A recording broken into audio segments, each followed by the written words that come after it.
Bagi sebagian orang, Pancasila hanyalah 5 sila yang dihafalkan, diucapkan setiap upacara, tertulis di dinding kelas, lalu perlahan dilupakan maknanya. Padahal Pancasila adalah cerita tentang bagaimana kita seharusnya hidup, tentang menghormati keyakinan yang berbeda, memanusiakan manusia tanpa memandang siapa dia, dan memilih persatuan di tengah perbedaan. Pancasila mengajarkan bahwa kekuasaan tanpa kebijaksanaan hanyalah ego, dan keadilan tanpa empati hanyalah kata-kata kosong. Di negeri yang lahir dari keberagaman ini, arti Pancasila bukan terletak pada hafalan, melainkan pada sikap, pada pilihan, dan pada tindakan kecil yang kita lakukan setiap hari. Melalui kisah ini, aku belajar apa itu arti Pancasila. Dan kisah ini tentang aku bersama orang-orang hebat yang membuatku bangga.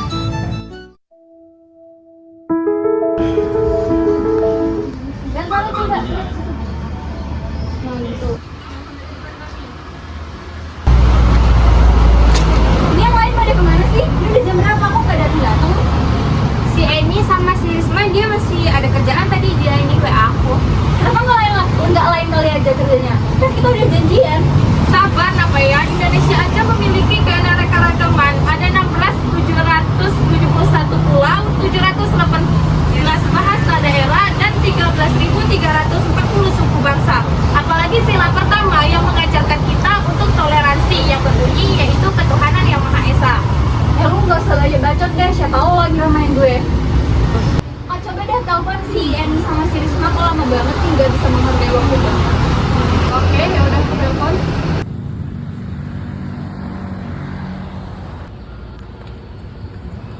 Sorry banget guys, tadi ada dia.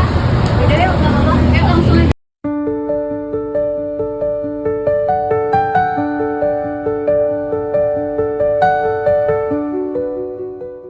Kalian paham kan gimana? Udah yuk. Tat, kamu paham gak sih gimana? Udah telat, gak becus. Gimana sih jadi orang? Maaf ya kak, seadanya aja nih.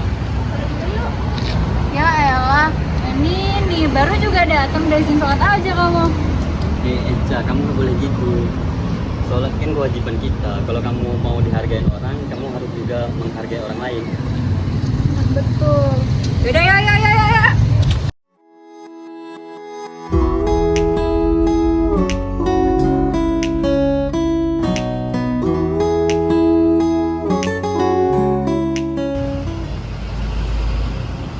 Oh iya, gimana film kita minggu kemarin? Aman, udah kakak kirim ke Pak Dede. Ya elah, lagian gak bakal menang sih. Orang filmnya jelek banget, lebih banyak yang bagus. Kalau kalian mau salahin tuh si Eni. Udah jelek filmnya, gak becus banget jadi orang. Lo itu gak bisa ya nyalahin dia gitu aja. Lo sebagai sutradara yang memimpin di sini, lo harus mengatur kepemimpinan lo. Jangan cuma nyuruh doang, lo itu egois. Maksud lo apaan sih? Gue udah ngatur ya, dia aja yang gak bisa. Itu egois, awas tuh ya kayak gitu. Kamu harus menghargai Andy, karena ini udah kerja, dia nyempetin. Menghargai apaan orang telat kayak gitu? Nih, udah. Maksud lo pada apaan sih kayak gini?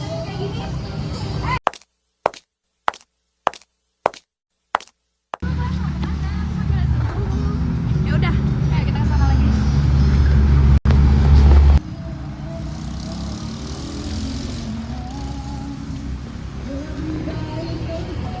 Kalian ini mau kemana?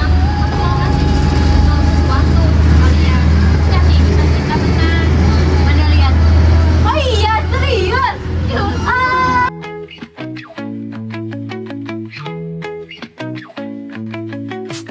Aku nyangka banget kita bakalan menang. Iya, ini semua berkat si Eca.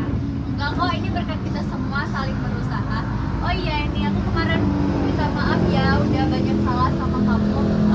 Aku sadar kok di sini aku egois, tapi aku egois untuk kita semua kok, untuk kebaikan kelompok kita. Aku aja nggak nyangka kita bakalan menang. Itu semua berkat usaha kita. Minta maaf karena kemarin cuma datang.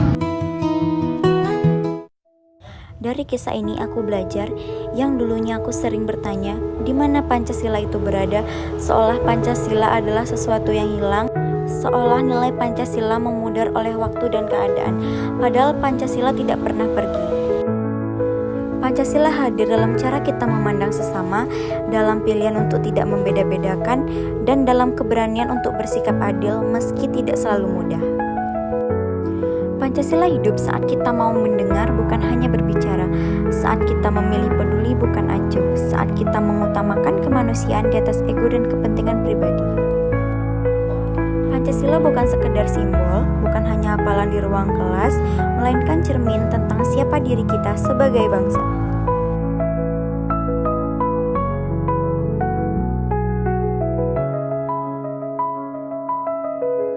Pada akhirnya, Pancasila bukan hanya tentang 5 sila yang tertulis, tetapi tentang nilai yang hidup dalam diri setiap anak bangsa, tentang bagaimana kita menghormati perbedaan keyakinan, memanusiakan manusia tanpa memilih latar belakang, dan memilih persatuan di tengah pendapat.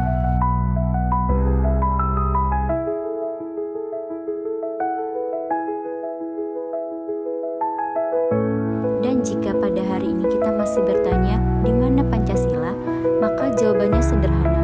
Ia ada pada setiap sikap yang kita pilih, setiap sikap yang kita ambil, setiap tindakan kecil yang kita lakukan, dan setiap nilai yang kita hidupkan. Karena sejatinya Pancasila hidup di dalam diri kita.